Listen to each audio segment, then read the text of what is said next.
So another verb form that I want to make sure we talk about are modal verbs. So modal verbs are important. They are a type of auxiliary verb. So the verbs have and be are examples of auxiliary verbs.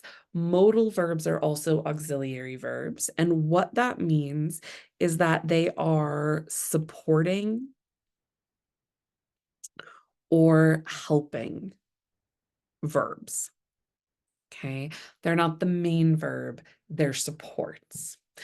So modal verbs are also a closed class of verbs.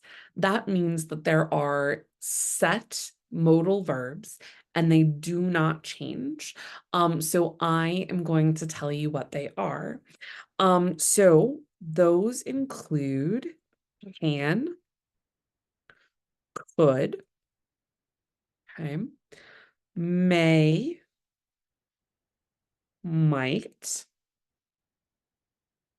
shall, should, okay, will,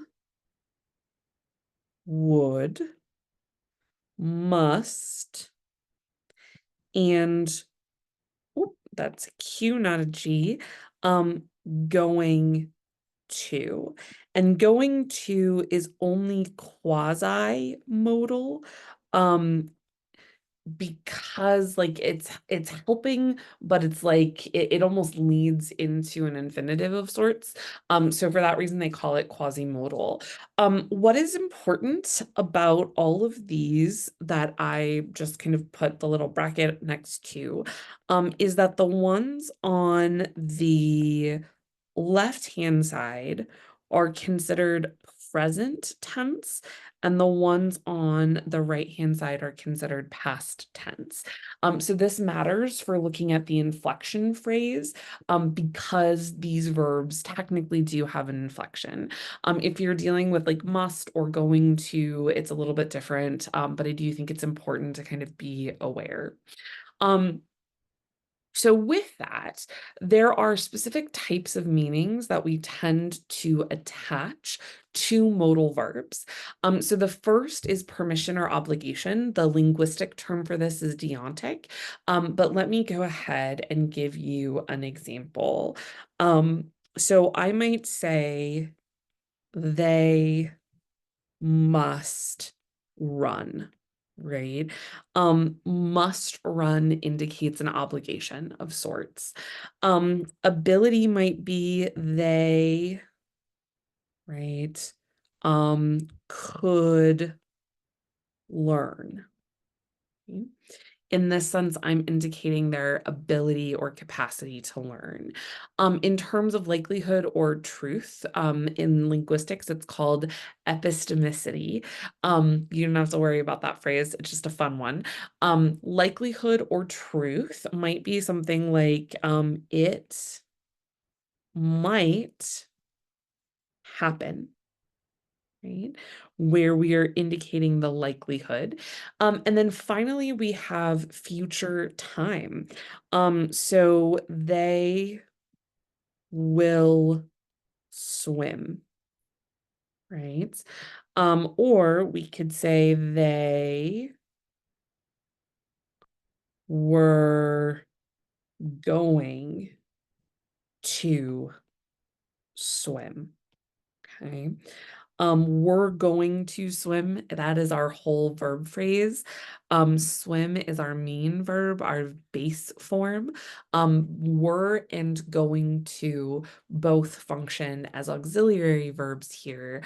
One is an auxiliary and one is a modal. Okay. And I am happy to write that down here. So that way you know what their functions are. Okay. So I thought something that might be nice since we use modals all the time would be to do a form function tree for them. So I have one set up right here. So we're going to go ahead and go through and do our usual. We'll start by identifying the forms and then we'll move on to the functions. So my is a possessive pronoun. Family is a noun. Together they form a noun phrase. Might have ignored, right? So here we have kind of a paraphrastic, right, or like a multi-word verb. So one of the things that this means is that we are going to have an inflection phrase. Okay? If we have an inflection phrase, that means that we are going to have tense, right? We are going to have to indicate whether there is an auxiliary verb. And then we are finally going to have a predicate phrase. And that predicate phrase is going to have a verb phrase. So I'm starting here, so that way we can draw our lines to make sense of what we have. So might is going to be the past tense form for us. It is going to function as our auxiliary verb. So I'm going to draw the line there. Then we're going to have our verb phrase, which has a verb here, and an auxiliary verb here.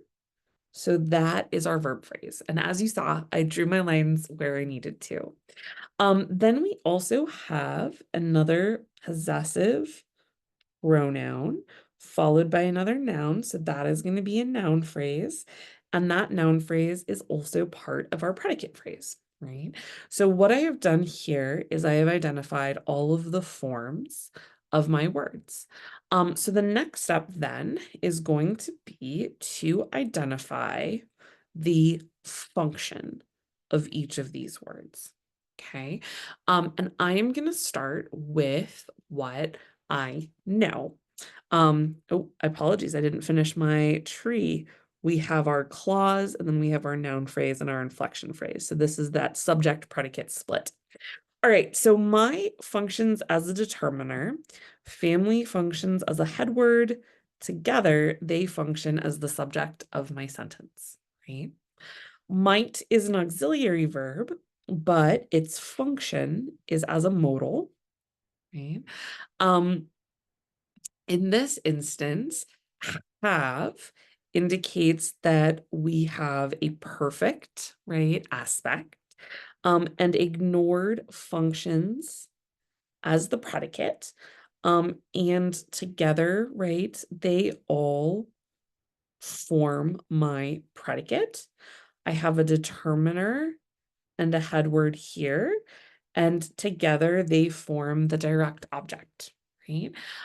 So I have the functions down below and the forms up above. So this gives a little bit of insight into how doing a form function tree for an inflection phrase or, a verb phrase works.